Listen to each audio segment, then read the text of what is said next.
Hello, sir. Step right in. The store is open. Are you interested in a new and exciting book? It's a bookstore, sir. We sell books, postcards, and some board games. It's called Crime, Romance, and Biographies of Famous People. Whoa, whoa, whoa, whoa. Hold your horses, little girl. That is a book. They have stories inside them. It's like someone told you a story in a really long letter. A postcard is a small cardboard picture. You can write a few words on the other side and send it to your friend or beloved.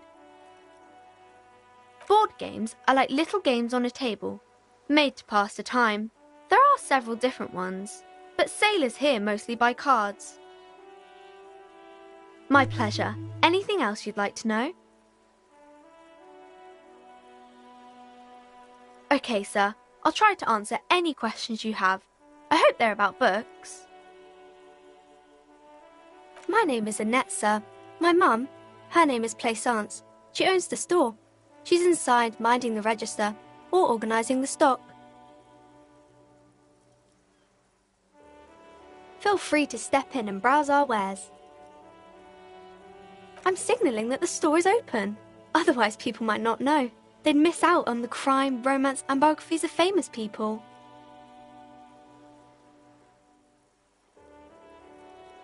Oh no, sir. I'm happy to help Mum by luring in customers. Besides, I have some hot juice in my vacuum bottle to keep warm. My name is... Feel free to step in and... I'm signalling that the store is... Thank you, sir. I'm happy to help Mum out with the store. I do my studies at home at the moment. I have to help Mum keep this place running. Mum says it's necessary to do both because it builds character. Mum says a proper worker is dutiful. That's how you get ahead in life. You succeed. Mum says it's peachy. She was a little afraid at first. There's talk about this house being cursed. Behind her, the window has been boarded up. You sense the boards creaking, twisting for a second, and some kind of doubt in her tense shoulders. Cursed in the way that makes them say that no business has ever really thrived here, sir. That they all go... I wouldn't really say it like that, but I guess so.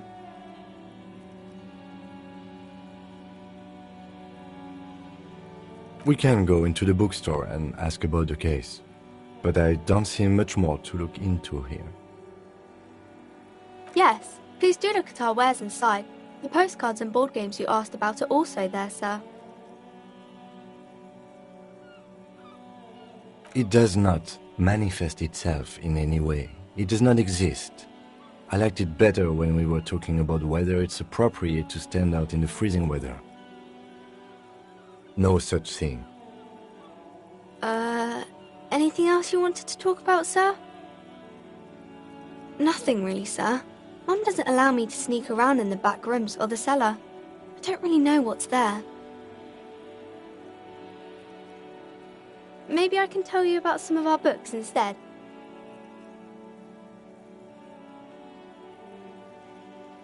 Crime fiction is about murders or burglaries or things like that, and the work of a policeman or a private detective who's trying to solve a crime and catch the criminals.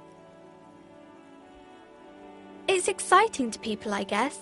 They get to imagine dangerous things, and it's kind of like a puzzle, where you can guess who the criminal is, or how the good guys are going to catch him. You don't look much like a policeman. Didn't mean to offend, sir. Sorry, sir. It's just that you don't look like Dick Mullen.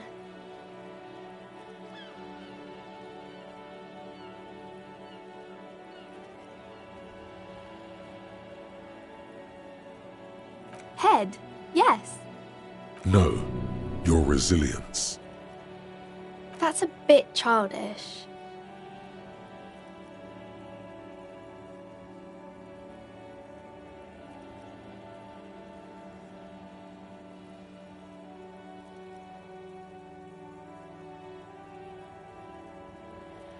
Obviously, sir. He's just a fictional character. He's no match for you. Maybe you can show me some real police work, sir. Like in the books.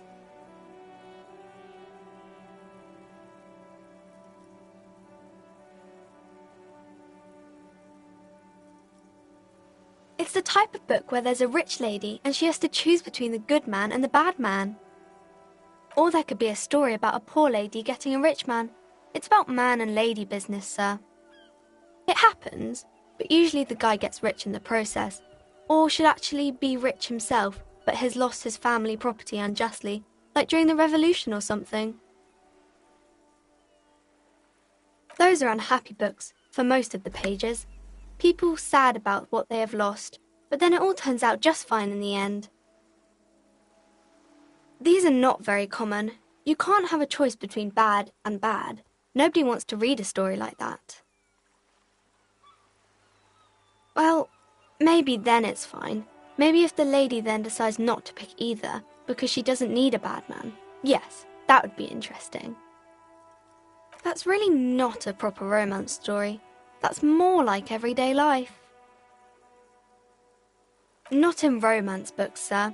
These are about nice and pretty people, and everyone is happy in the end. I haven't read many of those. Maybe you should ask Mum.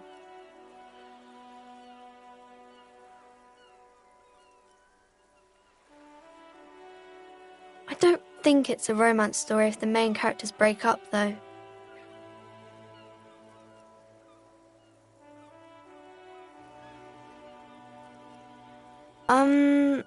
No, I don't know.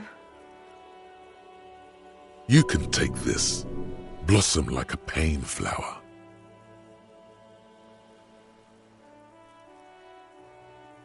The girl is at a loss for words. She shifts and sways on her feet, looking confused and uncomfortable. I'm sorry, sir. I don't know how to help you.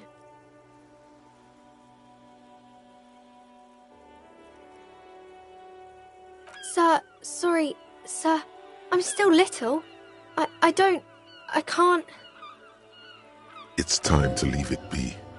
You're about to make a child cry. Are you proud of yourself? Mm-hmm. Maybe some about other books?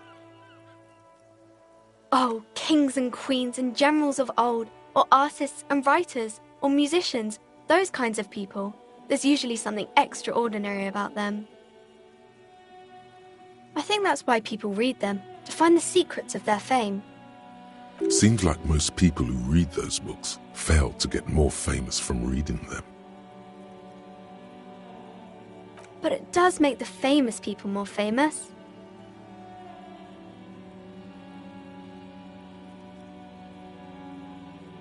Annette's expression remains ever so helpful, but she doesn't say anything.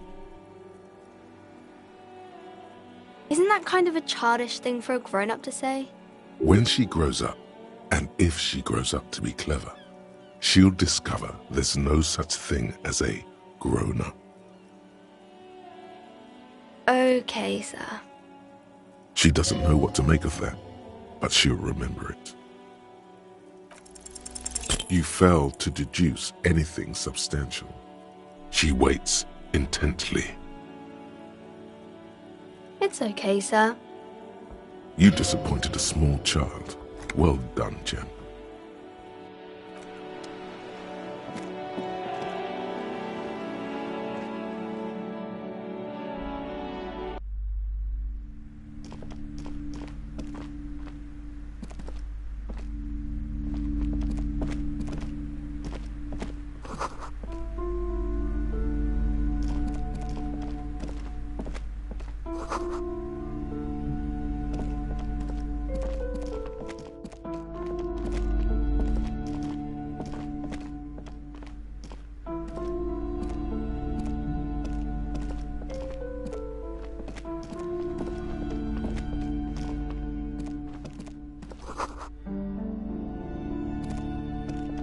This bookstore is not strictly about crime, romance, and biographies of famous people.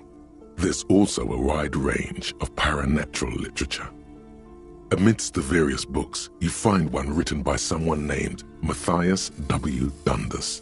It's about wholeness, unity, balance.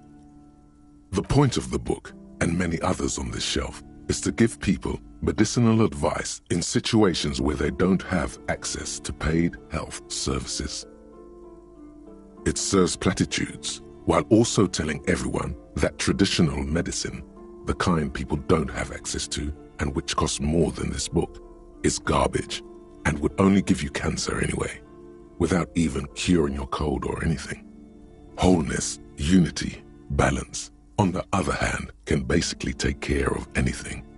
Though it is important to note, when it's up to your mind to heal yourself, then it's because of your mind that you're ill in the first place.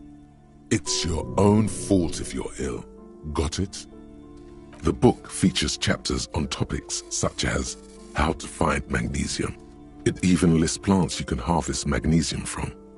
How to continue drinking if you're an alcoholic who has destroyed his liver. There's even a chapter on the ancient Seraïs tradition of using duck gallbladder preservatives to treat and prevent sexually transmitted diseases. Pre and post factum apply. Nothing worth buying. This is just mundane garbage. What's even paranatural about this?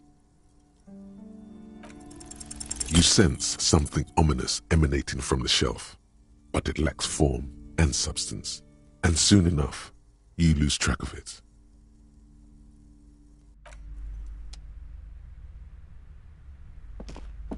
Several maps have been attached to a bulletin board hidden inside the alcove.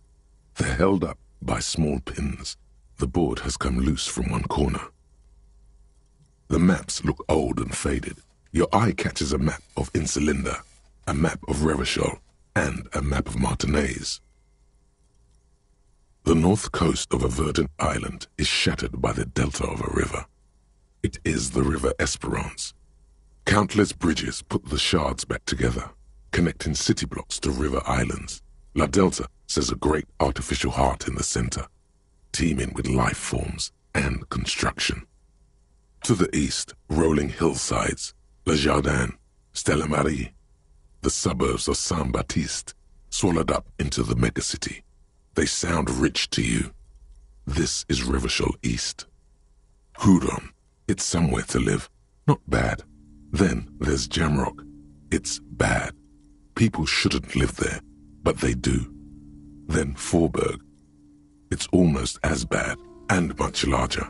Then Coal City. It's the worst. It's so small you can't even see it on the map. No, wait. There it is, north of Jamrock, the strip of coast next to the Greater Revachol Industrial Harbour. It looks downright despondent. It's almost Coal City, to be honest. No, Coal City is worse. A charred limb.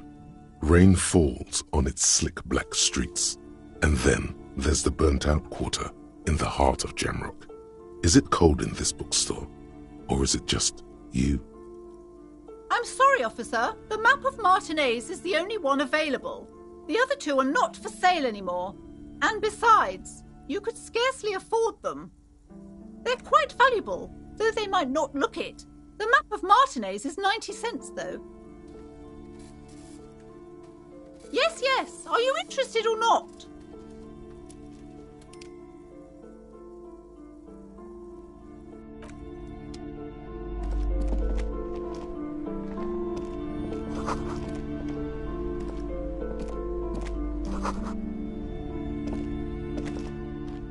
These shelves are overburdened with books from the same series.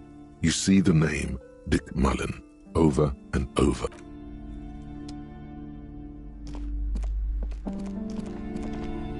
The plaque on the shelf reads, Biographies of Famous People.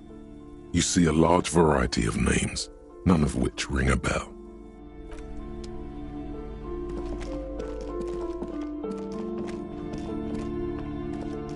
You see a set of tattered curtains blocking the way to another room. A strange cage-like trinket dangles from the curtains. Excuse me, officer. The back room is strictly for employees only.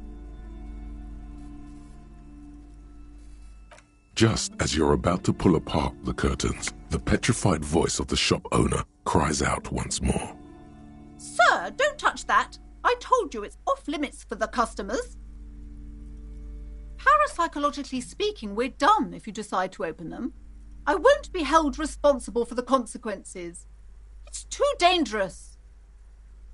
She looks away, mumbling. Why is everyone always messing with the curtains? Why can't they just buy books like normal people? No, it's just a storeroom for the employees, I told you. Now please step away from the curtains. Why? It's not like anyone was killed there.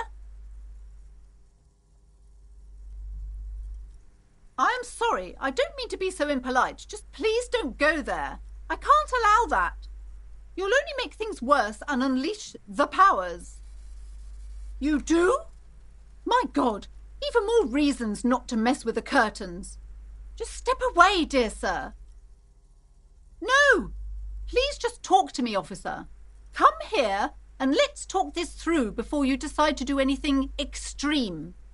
Lies. Rip them open, we say. There is something mysterious about the curtains. Be careful.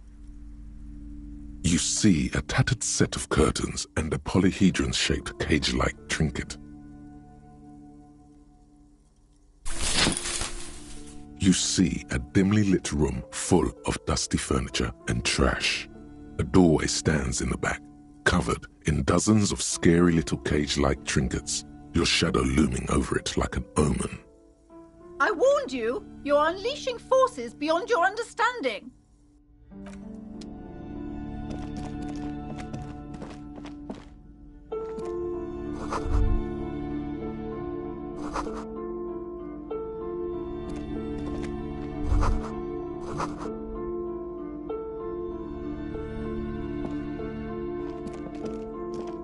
A heavy door with a missing handle stands before you, covered in dozens, if not hundreds, of little oddly shaped trinkets and charms. It appears to be locked. What if you just break it down?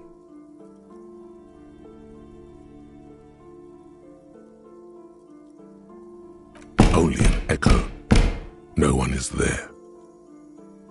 That's right. Take in your surroundings.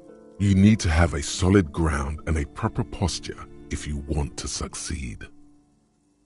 The room is dimly lit and littered with old barbershop rubbish, but the path to the door is clear.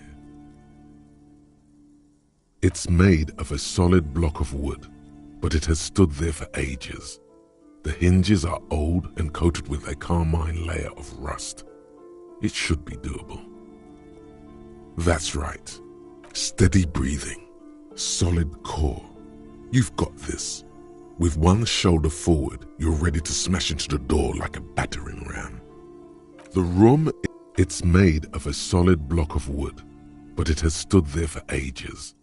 The hinges are old and coated with a carmine layer of rust. It should be doable.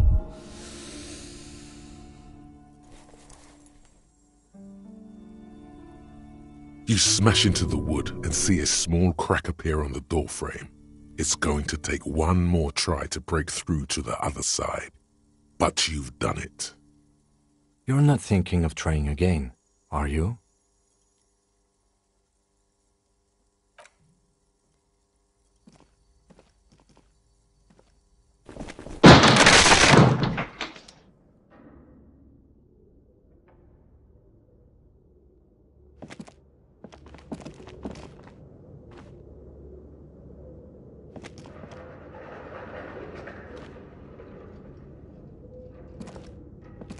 What is this place? Yes, but no one's been here in ages. I doubt the electricity still works. Good thing we have a flashlight on us. Don't forget to take it out of your bag before we move on. An eerie feeling rises in your chest. Yes, because it's closed. No need to look for supernatural explanations where a banal one will do. Now let's move on, shall we?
Looks like someone tried to reconceptualize their business here. Look, the skis and rotor blades both bear the same Slipstream logo. It seems likely that they started out making one, failed to turn a profit, and then pivoted to producing the other. That's a good question.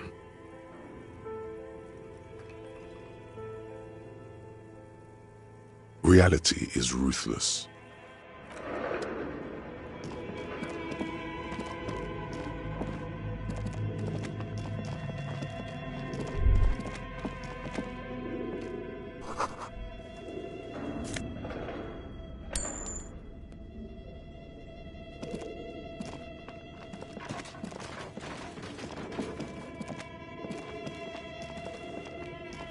This appears to be some kind of machine with a cube-shaped heart and a wired framework.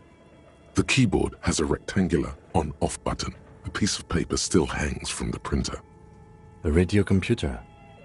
Just sitting here without anyone inside.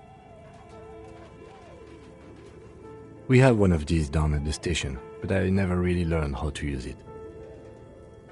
The machine lights up like some prehistoric animal stirring from its slumber, revealing fluorescent play and print keys on the keyboard. The hatch on the machine's central compartment is wide open. It's empty like a beehive without its brood. Some cables have been left dangling, disconnected. The filament you have would fit perfectly inside the compartment. Like a smooth drawer, the filament slides into place. On the keyboard, the play key starts blinking. A bar of fabric right above the keyboard starts producing a soft hum. The sound of static seeps through the machine's planar magnetic driver. Oh no, it was already glowing and now it's also making a sound. It's probably some alien CO-like technology. The static gets louder, slowly filling up the abandoned hall, until a voice speaks out, crackling and old, cutting into the air. Good afternoon. Fortress accident en rue de Saint-Ghislaine. This is East Insulindian Repeater Station 1. Please repeat. Is this the production schedule? Yes, I am alive. I am 74 years old and my name is Yvonne. Now please repeat. Is this the production schedule? She repeats passwords. Programming people are all paranoid.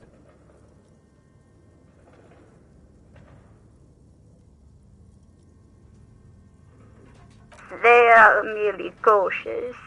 It's my job to protect their filaments as a password repeater at the East Insulindian Station. I work as a repeater at the East Insulindian Repeater Station. It's my job to know where you are, Fortress Accident. As for me, well, I am sitting in my cubicle, surrounded by a wall of radios. On an island on the river Esperance, a small woman, all skin and bones, sits in a room filled with audio equipment. Thousands of tiny lights are reflected back from her prescription lenses, like stars in the dark. Now please tell me the reason for your call, Fortress Accident.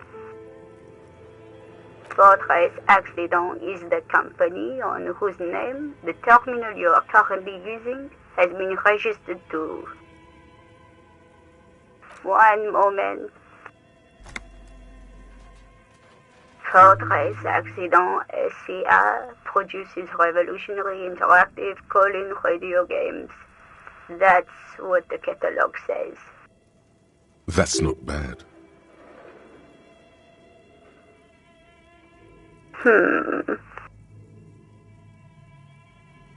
Any other questions?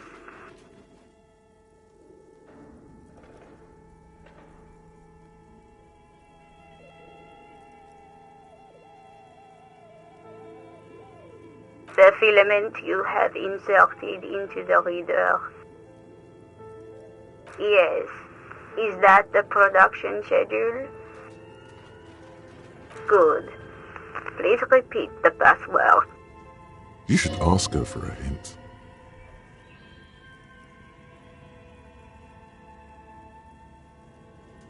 No.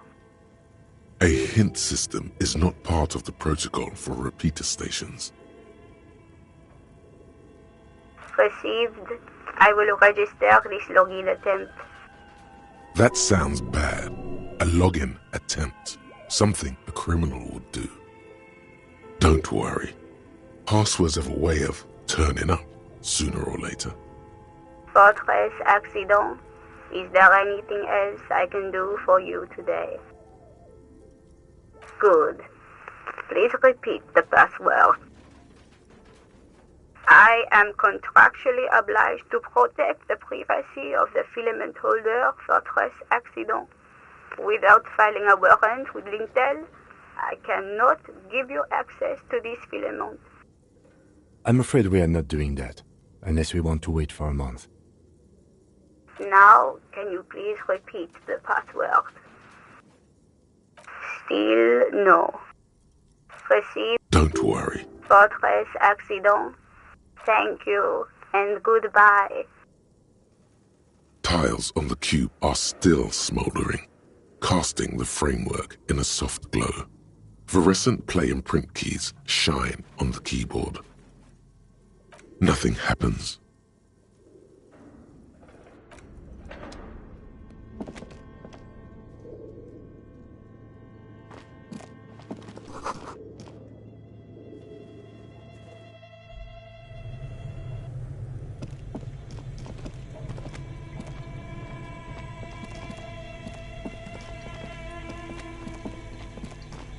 You see a terrifying ice bear with a strange compartment in its belly. The door is covered in frost and the bear's eyes are glowing red. This ice bear is a hyper-carnivore. Be careful. A gust of freezing cold air rushes to greet you. You hear a low grumble as the bear regulates itself. This is the inside of a refrigerator. The lieutenant takes a peek inside. His hand has found the holster of his gun. The shelves are empty. All you see are crumpled ice cream wrappers with the brand name, Revachol Ice City. A handwritten note has been attached to the door. The fridge is huge. You pocket the note and the little fridge magnets keeping it on the door. A friendly cartoon bear smiles back at you from a glossy cellophane wrapper. It looks nothing like the fridge. Good question. It looks like an ice cream fridge. I know.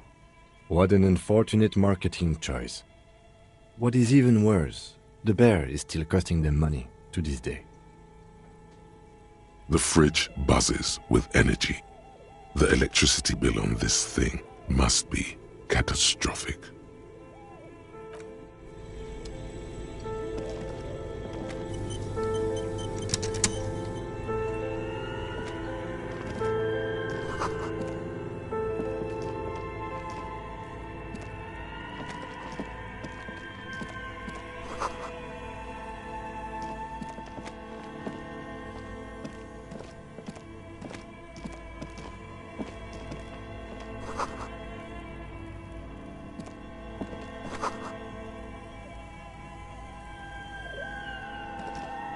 A few bricks have fallen off, revealing a compartment behind the wall. It's too dark to see in. There is, yes. And there also appears to be something inside the hole. Interesting. Do you want to take a look? Your hand reaches deep into darkness and spiderwebs. Rummaging around, you find rusty rifles hidden away. Most of them are rusty and inoperable, like the rest, but one catches your eye. A bolt-action model with a fine wood stock, in better cosmetic order than the others. That's a rare sight. Seems to no longer be functional, but still a beautiful thing in its own way. It means there are firearms, albeit inoperable, still lying around in Martinez. It's an interesting coincidence, I would say. Might come in useful in the future. He likes this find. Seems like an old bunker from the revolutionary period. Look at all those rifles. Must be an old weapons cache.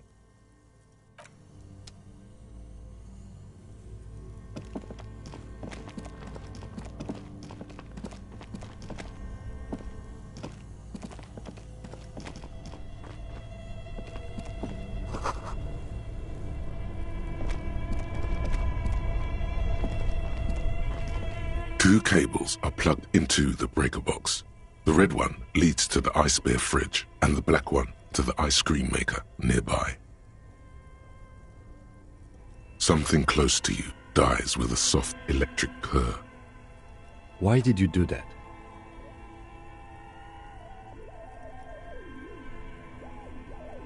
The lieutenant raises his brows, but doesn't say anything. The electric distribution board now has one cable missing. An electric sizzle. The room is slightly quieter now.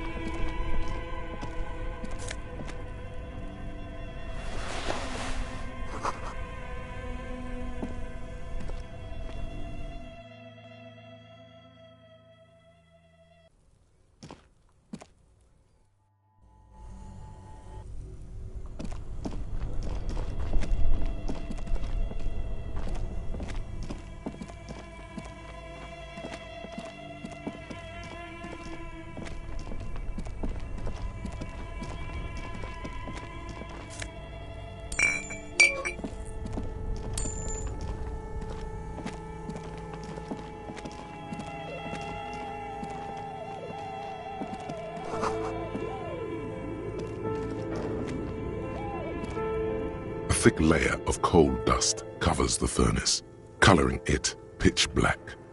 Looks like this furnace has a face, and it's a face of agony. It's dark and grimy here. In the darkness you can hear chatter. It's coming from above. A voice or several voices talking to each other. Near the smoke chamber, upstairs. What are you doing?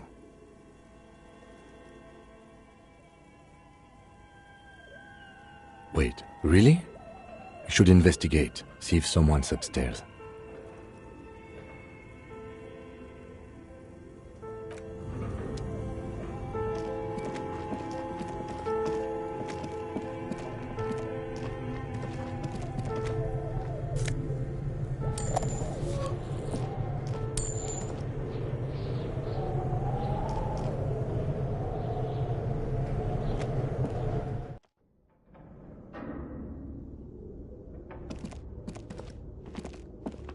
This old fireplace is covered in lines drawn in blue and red marker, the mesh spreading over the stone like blood vessels on alabaster skin. It looks ghostly and strangely ancient. The whole thing resembles Cadran mosaic tiles, very pedantic. History classes, students with their textbooks open, studying the roots of our civilization. Those aquarelle blue tiles looked beautiful in the sun. Radio frequencies, it seems. UKV 123.6, UKV 123.7, UKV 123.9. Some written notes, too. Sparse and cryptic. Unclear. It looks like a cardiovascular system split into veins and capillaries. Very advanced. You think so? The web is comprised of radio stations, all lead back to one red heart, titled the Game Master Frequency. A note says, this one can listen in on any station it wants. Looks like a surveillance program. Someone very important. The leader of a massive on-air game built by these people. A conductor for the hundreds of story threads that pass through the Game Master's frequency. Whoever decides to call in to a call-in station, it looks like. There's no way a little basement studio working here could pull anything like this off. My God, it's as if the less money they had, the more ambitious their project became. The schedule, I know doom when I see it. The company was running out of funding. Nothing. It's just lines on marble. An echo from times long gone. No one has used the fireplace in ages.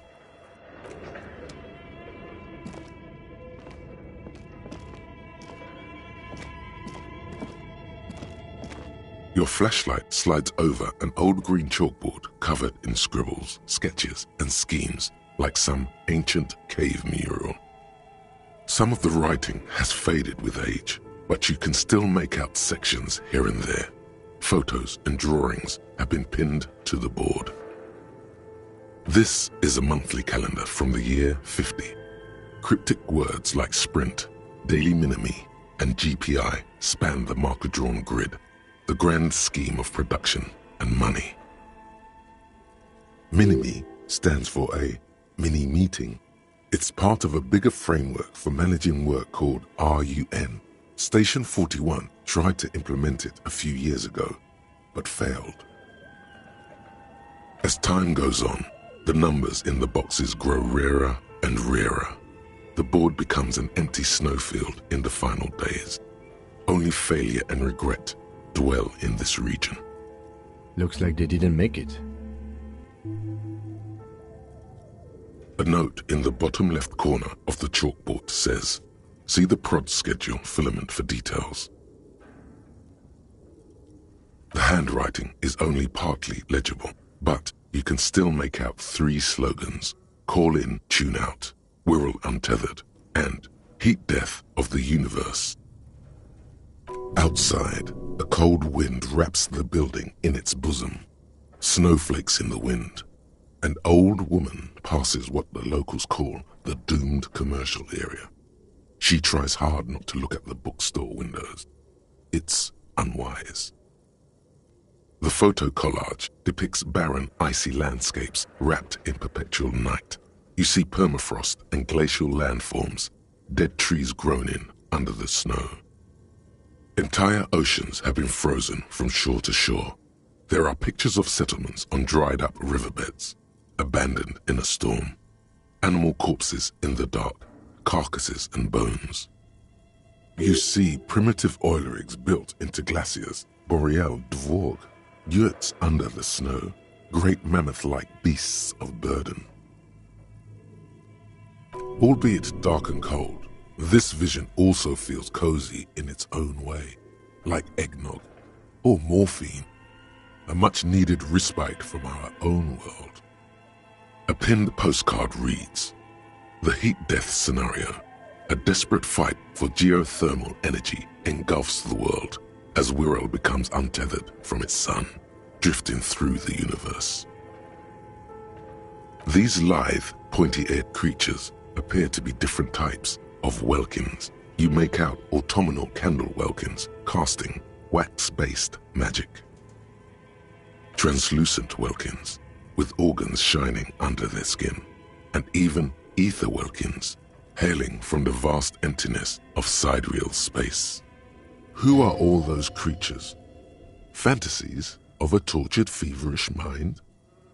One of the welkins, towering among the rest, appears to be different, however. It's Vara Hamira, a high welkin, his face white and scarred like cracked marble. This is clearly a Welkin supremacist. The note says all non-Welkin races will be purged. The Haldor, the Twarg, the humans, and even headless men, all of them, purged. Imagine a world filled only with Welkin, Green Welkin, Dread Welkin, and the High Welkin to rule them all. An inordinate amount of time has gone into drawing these little Welkin creatures.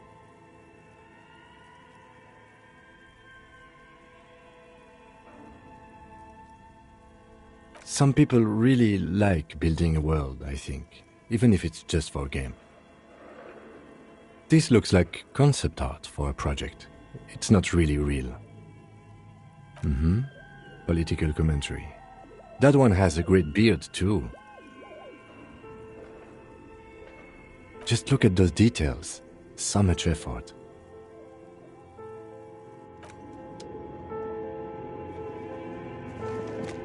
Okay, what do you think is going on with that computer, chalkboard, and fireplace? No, that's not it. I think it looks like one of those popular pen and paper role-playing games, only these people were trying to automate it, make it work on radio computers. Utter madness, he thinks, as a compliment. No idea. They stopped filling out the schedule on the chalkboard. Through call-in stations, none of the players have to be physically present. Anyone in the world can participate in the game, as long as they have a two-way radio. Then there's the Game Master frequency that listens in on the smaller call-in stations. I think that was supposed to coordinate the stories, functioning as a master of ceremonies of sorts. His fascination has swept aside other concerns for the moment. He's a little hooked. Not to my knowledge. They make automated games in Graz, Messina, Königstein. You know, places with industry. But I don't think anyone has attempted to create an interisolary game before. We just don't have the technology. Indeed, those Welkins are a dead giveaway. Role-playing people love that stuff. The world looks like a modified version of the WeWorld board game, with hit death thrown in. Super cool. Someone should give them millions of real immediately.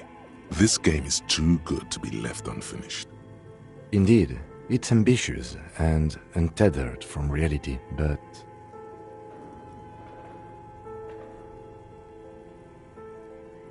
it's too late for that, I'm afraid.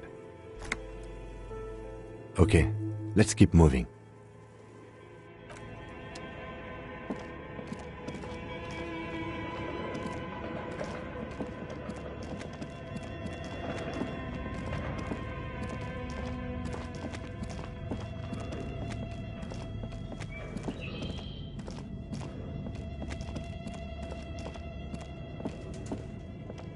Tiles on the cube are still smoldering. Casting the speaker comes. Good afternoon. Please repeat. Is this good? Please proceed. Don't worry. Fortress accident. Thank you. Tiles on the cube are still smoldering.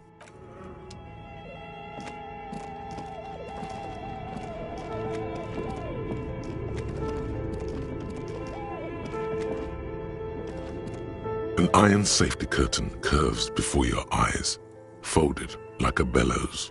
It covers half the room, blocking the way into a colossal industrial chimney. This is directly above the central furnace in the cellar. The voices probably came from here. What an odd thing to do. Nothing happens. Still nothing. No one's home. Those curtains prove to be surprisingly sturdy. Your fist hurts now. There must be another way to wake up whoever is in there. Maybe we should ask the lady in the bookstore what's going on here.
barbell lies on the floor. The color has worn off its weight plates. It's 60 kilograms. Your triceps hum at the sight of these weights. Show the world what kind of beast it's dealing with. Lift them. There are no collars on the barbell. This is a safety hazard. Why does it feel so familiar? You're right. The weight may fall off. Better not touch it then. It would be a violation of EPIS safety regulations if the gym was still operating, but it isn't. No one's supposed to come here anymore.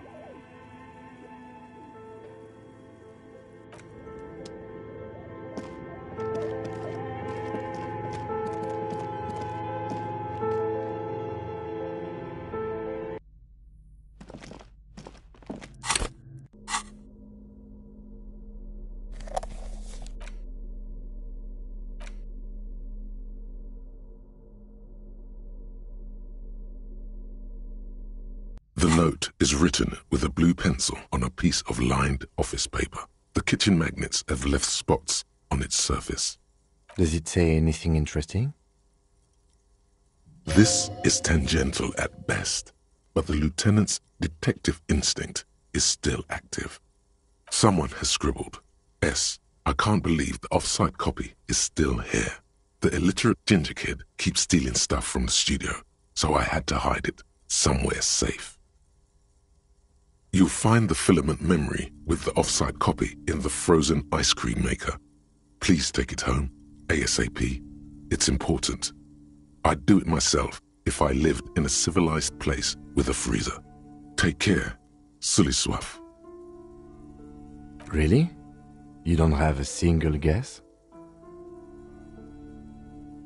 Oh, I'm sure that child would love to get his hands on the filament memory. Even if he doesn't know what to do with it, he'd probably try to pawn it for speed, based on our encounter. Looks like someone from that radio game company upstairs. I'm a little surprised they just left their property lying here. That's a plausible hypothesis. I don't know. I assume it's somewhere close to the Ice Bear fridge. Didn't you see one right next to the breaker box?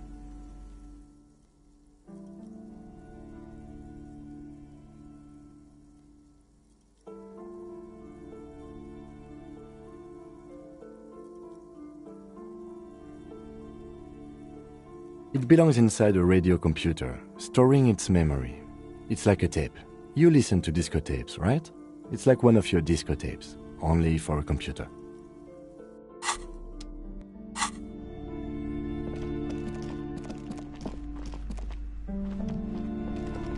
You broke down the back door, the wards, the door.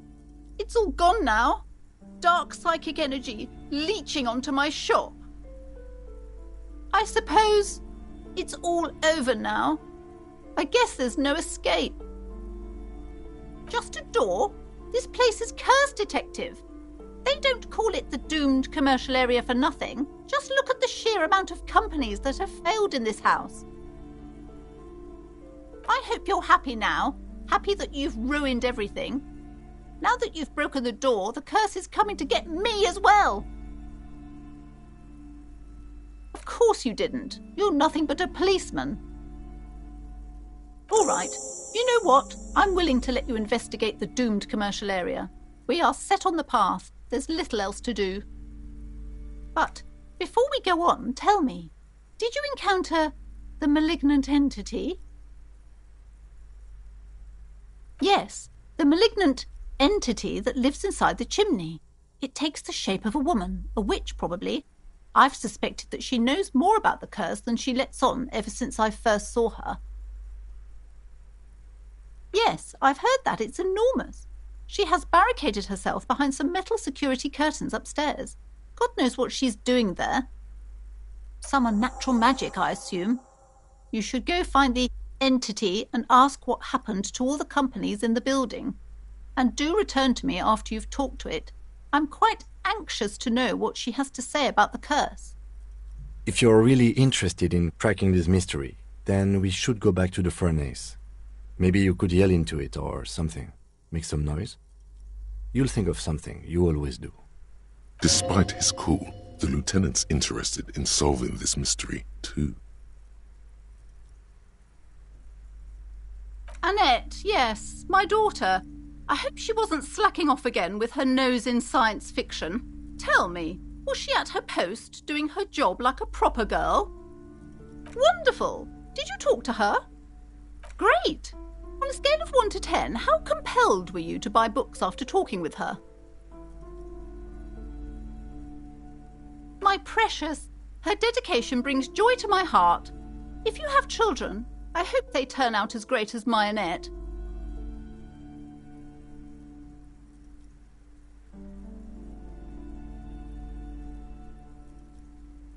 As a young girl should be, with the proper attitude, she'll have a bright financial future. The woman before you scans the store, her shoulders rigid and tense. Every now and then, she nudges her glasses. Okay, but please, only a few questions. You wouldn't want to disturb the spirits. Yes, I've contacted numerous parapsychologists, and even a pair of Simonese mediators. They provided me with the wards. The wards help to keep the doom at bay and protect us against the darkness that lies further in the building, even though now I fear it's not enough. The curse is so much worse than you could imagine. It's a disease, eating at the very foundation. It's the curse of financial distress, of ruin and bankruptcy. Didn't that curtain just move?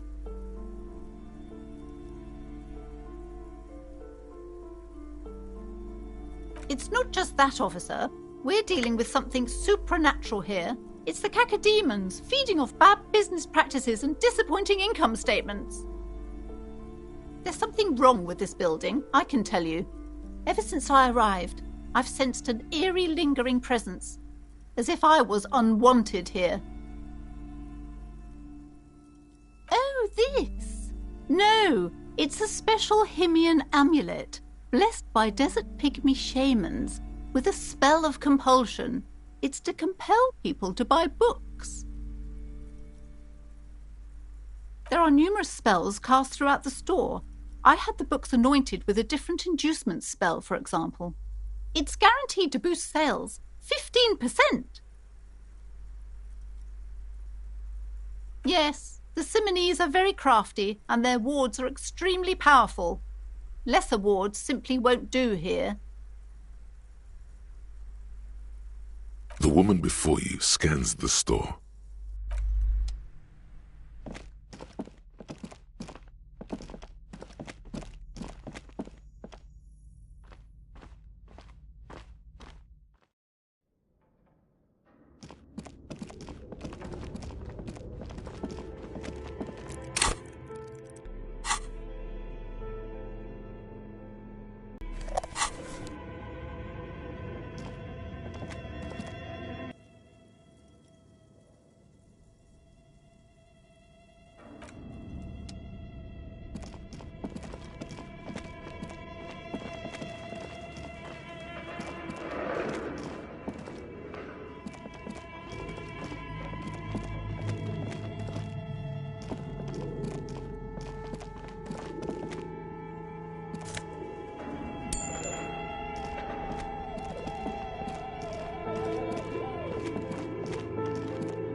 A thick layer of coal dust covers the furnace, coloring it pitch black. You muster all your strength and yell. Your dehydrated, hungover throat can produce little more than a dry croak. The chatter from the chimney continues on as before. You seem to have made no impression on whatever's up there. Then again, Maybe it's worth actually trying something up there. Maybe you should let your voice rest, officer. Try again later.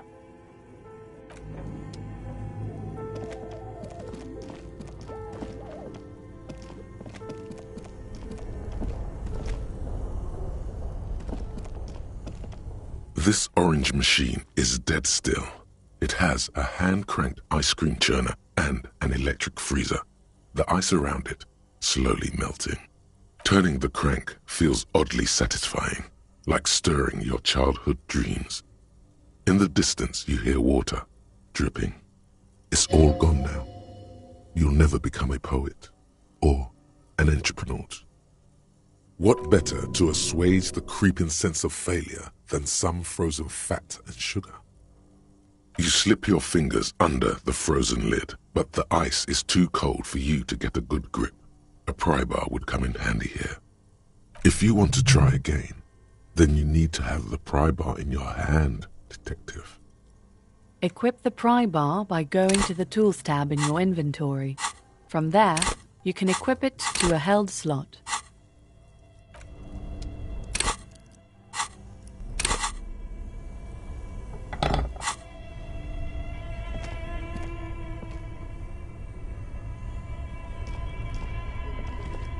This orange machine is dead still. It has a hand-cranked ice cream churner.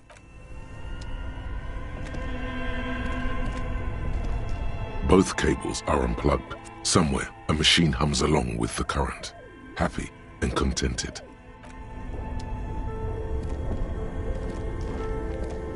This orange machine is buzzing like an old submarine.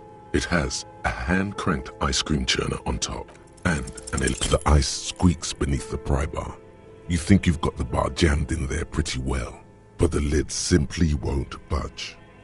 You see the pry bar's metal handle bending right before your very eyes. Yeah, well, that's a good pry bar. I'm not criticizing it, but this ice cream maker is frozen shut. It takes an advanced tool to get it open. I have no idea, officer. This ice cream maker isn't important enough to requisition a special tool. Sooner or later, you will stumble upon a tool mighty enough. Then we will know what's in this mysterious ice cream maker.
As before, an iron safety curtain curves. This is directly above the central furnace in the cellar.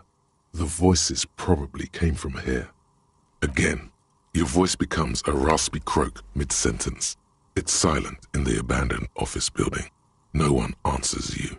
Sire, may we suggest something? Think of the yelling into the furnace as a grand performance. Use your chest voice, not your head voice. Sing from the diaphragm.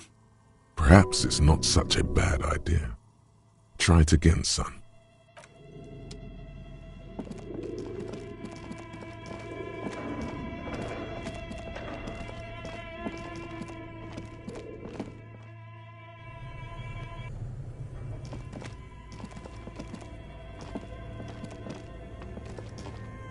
thick layer of coal dust covers the furnace, coloring it pitch black. Something breaks loose in you. A mighty bellow echoes throughout the chimney's depths. The chatter of tiny voices above suddenly cease. Then, Hello? you've awakened the entity. Hello? Did you say anything? I can't hear you. Please come upstairs. There's a safety curtain on the second floor. I'll open it. You hear a low rumble upstairs, the sound of a curtain being pulled aside. After you, officer.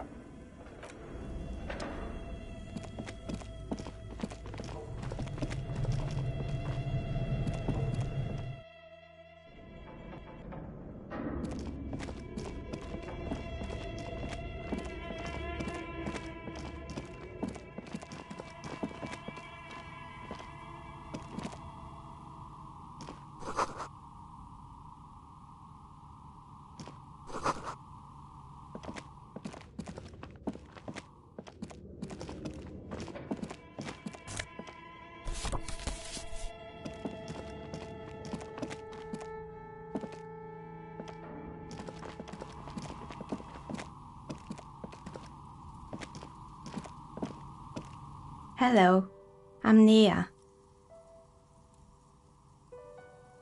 Did you try knocking on my window? I must have missed you. I've been listening to my Milius. So what kind of die are you looking for? Could this be the malicious entity? Perhaps it's wise to go along with this masquerade for now. She's got a direct view to the backyard. You should interrogate her about the lynching.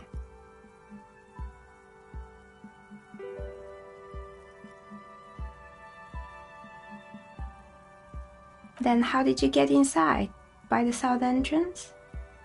You know what? It doesn't even matter. What matters is that you're finally here. Let's talk dice. Did you have something specific in mind? Yes, Amelia is like a call-in station. You need a two-way radio to access one. That's why I have these. Mostly, they just teach you to swear in different languages. But some of the stations can be quite interesting. I was so absorbed, I must have missed you knocking. I'm a novelty dice maker. Tell me the name of your role-playing system and I'll make the die you need. That's why you're here, yes? As she speaks, her bone-like fingers fiddle with a ring. Her bones light, but her hands strong. Role-playing games? You know the one made.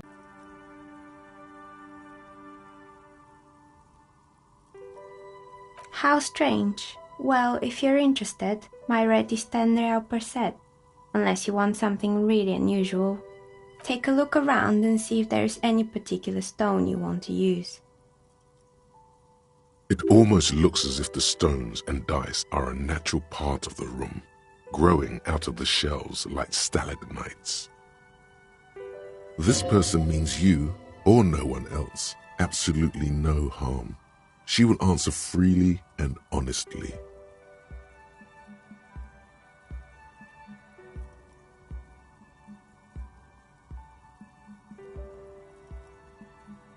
Nothing really.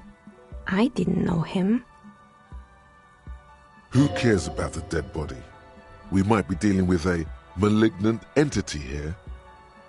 The lieutenant looks at his notebook, then the woman under the large window. Your window looks directly onto the courtyard. You're saying you didn't see or hear anything unusual last Sunday evening?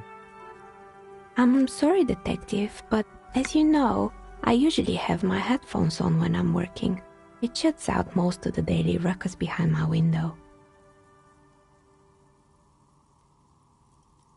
Well, there's always something going on in the Whirling's backyard. During daytime, there are usually those kids, and lately I've been seeing a lot of drunk workers hanging about. Must be because of the strike. But I never saw anyone during that fateful Sunday night, I'm afraid. I might have, but in this case, all I would have seen is my own reflection staring back from the darkness. It's really hard to make anything out in the yard when it's dark outside. Besides, I rarely get up to look out the window when I'm in the zone. It's an odd profession, making dice for people, but I like it, and I prefer doing this to sitting at home. She nods. Anything else, officer? How did I become one? It was a business decision. I was a regular jeweler at first, but that's an unfocused field with too much competition. Some of my friends were role players. They asked me to make some polyhedral dice out of cobalt. That was my first order. I grew it from there. Not especially. I like working with rare materials and a steady pay. And role players as customers? They're nice people. We're inside the chimney of an old central furnace. It's strange, I know. But when I arrived here, all the other rooms were taken, so I had to build myself a makeshift home. Besides, I don't really have to pay any rent here, so that's a plus. Plaisance was right. There's an entity living in the chimney. You should ask her about the curse. Creative.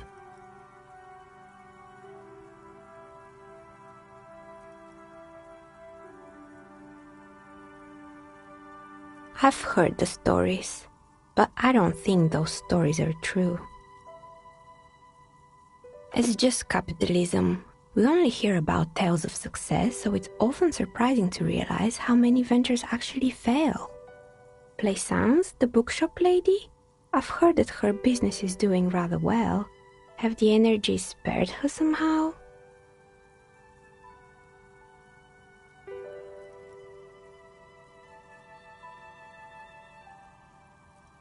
Oh, right. But it's not just the bookstore that's still up and running. What about the whirling in rags? Some people say it's part of the building complex.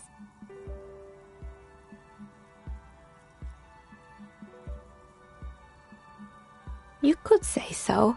Both houses were built at the same time and under the East of the Commerce Central project. And then there is me. I've been here for 14 years, selling novelty dice to role-playing enthusiasts. Not exactly a million-real business idea, yet somehow I've survived despite the talk of malicious energies. Strange, isn't it? It's because she's in cahoots with the demons.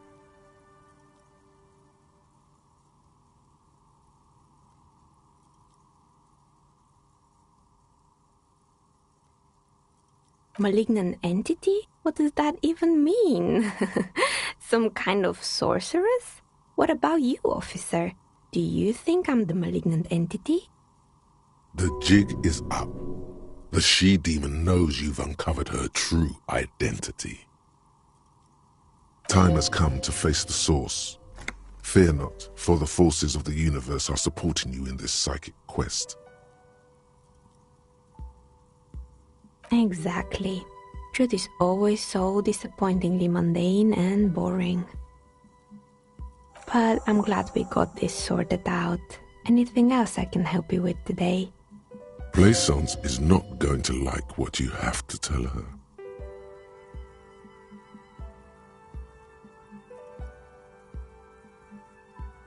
More or less. Are you interested in anyone specific?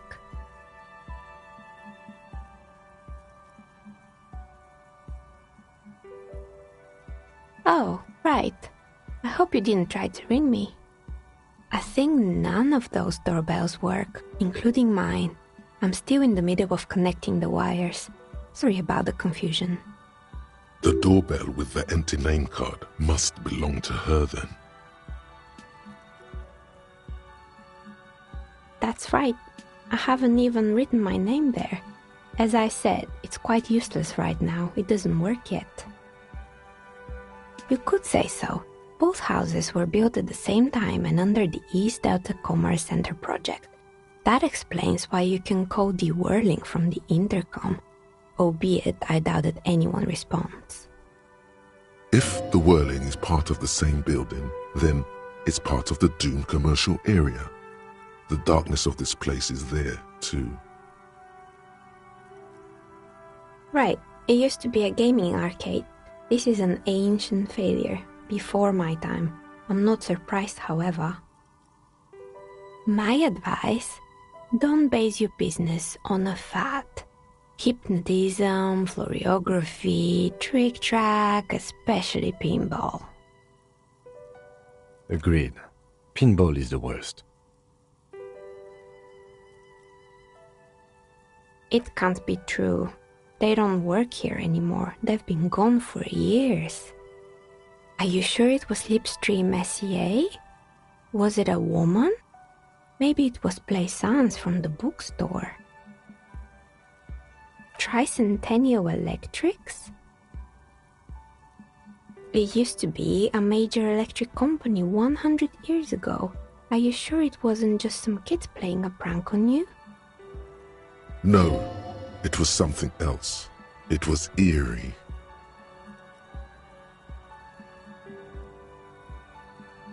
Pranks can be eerie. Oh, the kids these days. We were just one of them, and now they're terrorizing us. No solidarity.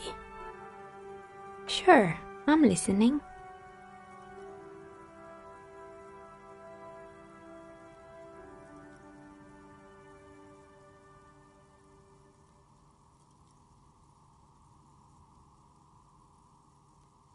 Oh boy, the fabled Revachol ICT. You're in for a treat here. The place was owned by two guys who had some rather innovative ideas about marketing. The bear was one of them. Now ask me about their other ideas. Indeed. What were the other ideas? There was really just one, and it involved picking out the prettiest girls in the neighborhood and paying them 20 cents per hour to man the booth. And by man the booth, I mean slump behind the counter with a face that could maim you if you ever dared to disturb their bored magazine browsing. Sounds like she really didn't like those girls.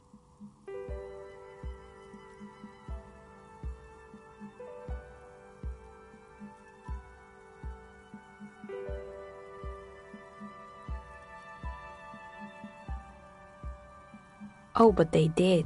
They did show up to work, and not alone. There were also acne-ridden girlfriends and gorilla-like boyfriends loitering near the ice cream stand. And they already had the bear. The bear. Of course not. The bear was terrifying. No one wants ice cream guarded by a hostile apex predator. To make matters worse, the fridge didn't work too well either, and half the ice cream came out malformed and partially melted. Eventually, Revachol ICT lost the price war to its rival, Glacé 5000. Glacé 5000 sold caramel sundaes for only 5 cents a piece, out of regular fridges.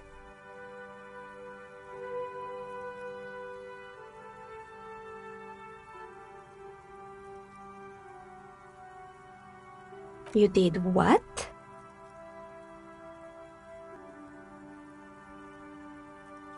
Ugh, his vision beast. He said he met his vision beast while high on desiccants. He called it Megatherion. Sounds cool. Scary, but cool. Megatherion, a mega wild beast. It's an imaginary beast that guides you through life. By telling you to do more drugs, mostly. A wise and noble beast, guiding you toward the land where the streets are paved with drugs. Very good. You shouldn't do them. You're a police officer after all. Anyway, now you know the story of the fallen ice cream empire. Outside it's light. Light scatters from the low-hanging cloud cover. There's always the threat of snow. Anything else? Another failed business, perhaps? I've been here for a long time.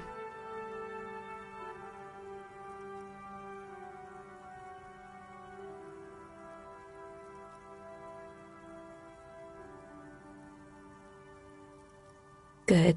I hope it clarified things a bit. What else? Of course. Tell me what you have in mind.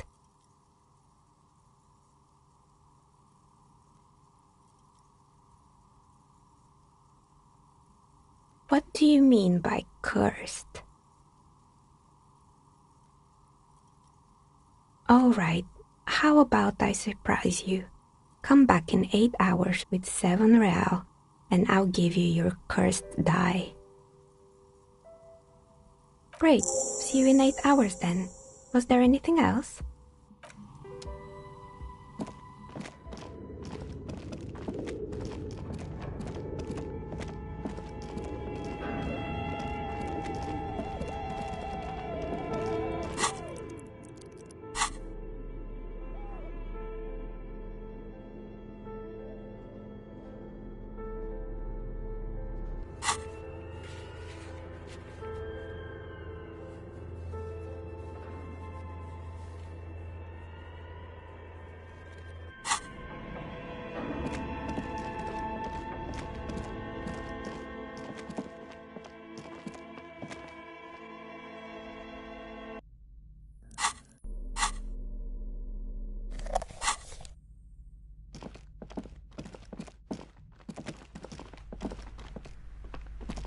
What have you found?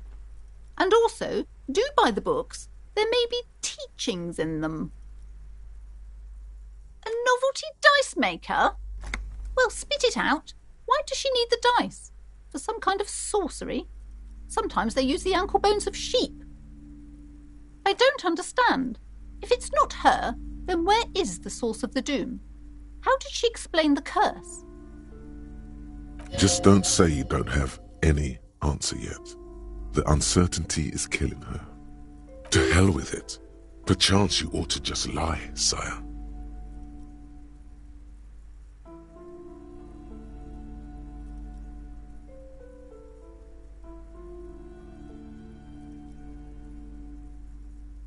Wait, what? The entire economic system is cursed?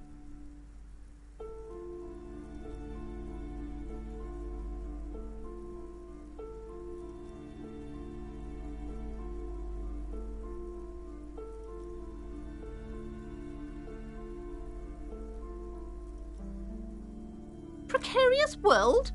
Economy? I understand what's going on here. You went in there, rummaged around, and accomplished nothing. And now you're telling me these intellectual things to cover up for it. It's okay. You don't have to. I was wrong to trust another person. I will manage this psychic calamity as I always have. Alone. On my own. Thank you for nothing. Please, do buy some books, or be on your way. Wow. Total psychic collapse between you two right now. I am sorry we had to disappoint you, ma'am. Can we go now?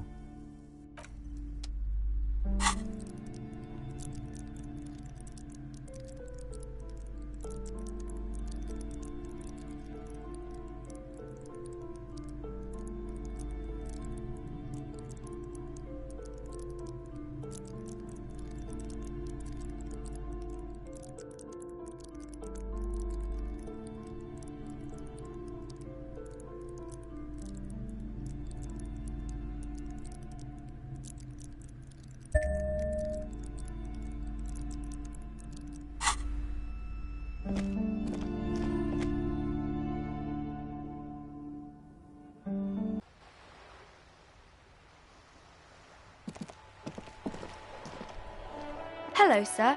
How is the investigation going? Found any curses yet? Oh, that's great! I hope exciting adventures lie ahead. And maybe you can help Mother become less afraid.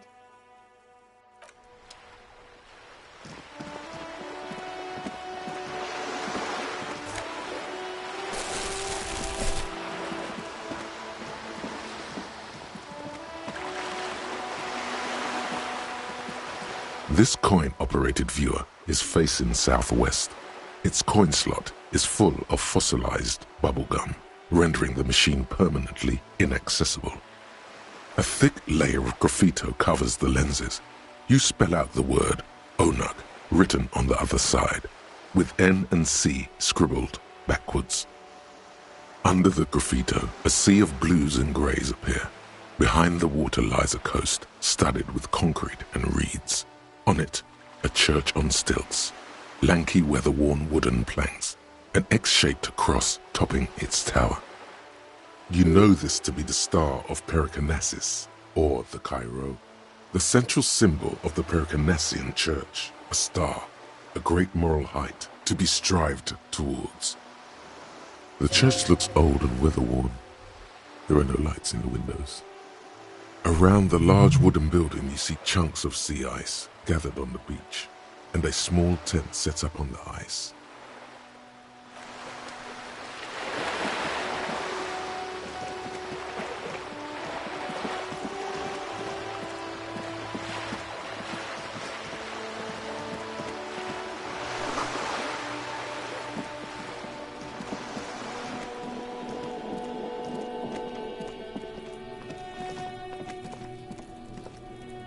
Trying to sneak up on me? Come to slit my throat in my sleep? Pigs come to take me out? Trying to snuff me out? Then why are you sneaking up on me like that? It's not a good idea to scare me, pig. Not a good idea at all. Trying to sneak up on me.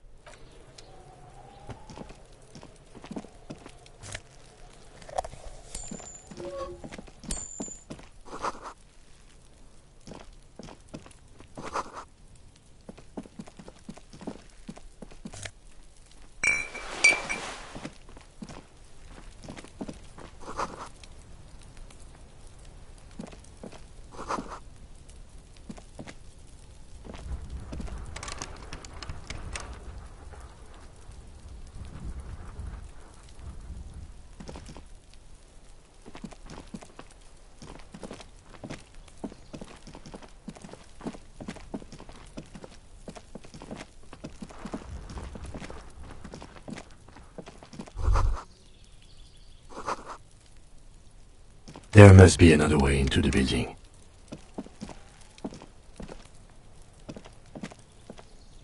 You see a young man on a balcony nursing a cigarette. His eyes have been following you for a while. Not looking for any trouble, officer. I don't want to be seen talking to the gendarmerie, if that's okay. I just want to finish my cigarette. It's the god of cigarettes and youth. Ask him if he's got anything to spare. Don't let him go. This could be your witness. The balcony has a great view of the whole thing. Is it really that important? Like a nervous cat, he keeps stealing looks at the neighboring windows. All right, but make it quick. Once I finish this cigarette, I have to run. I'd even go so far as to say that the view is a little too good, my dear gendarme. Do you have an estimate of when the body will be taken away? We will remove the body as soon as possible. Now tell us, where were you last Sunday? Oh. You already asked me that, didn't you? No, not you. Some more muscular type. And when did you speak to this more muscular gentleman? Last week?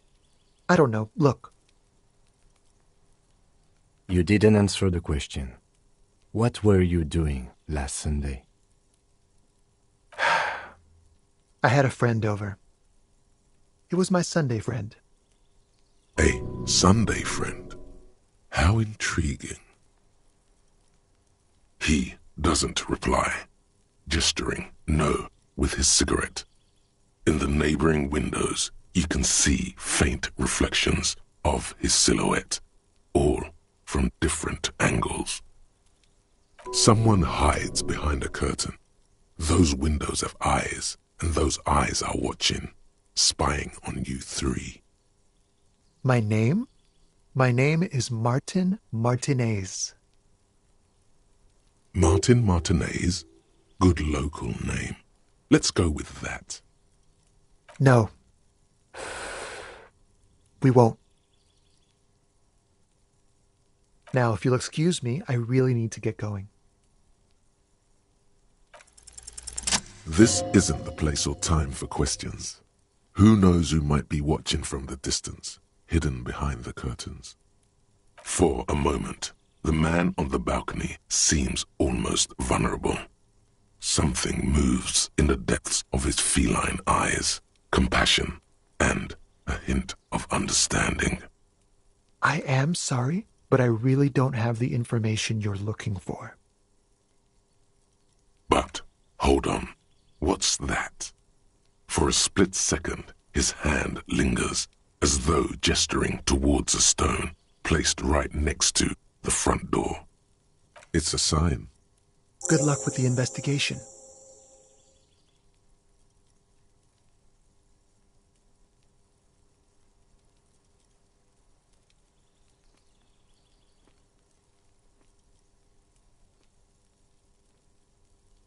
He's gone.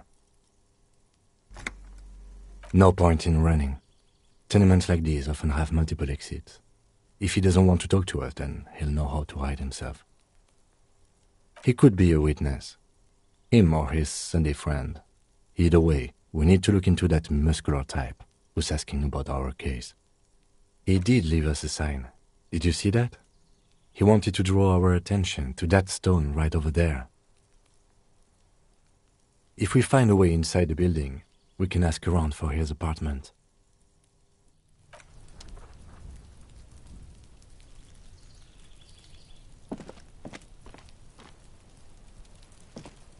A stone, like any other, lying in a whirl of sleet and mud. Maybe there's something under it. There's a key beneath it, rusty from the dirt. This must be for the front door. Pity it doesn't have the apartment number on it. This building has many apartments and the man can be in any of them. We'll just have to go in and see.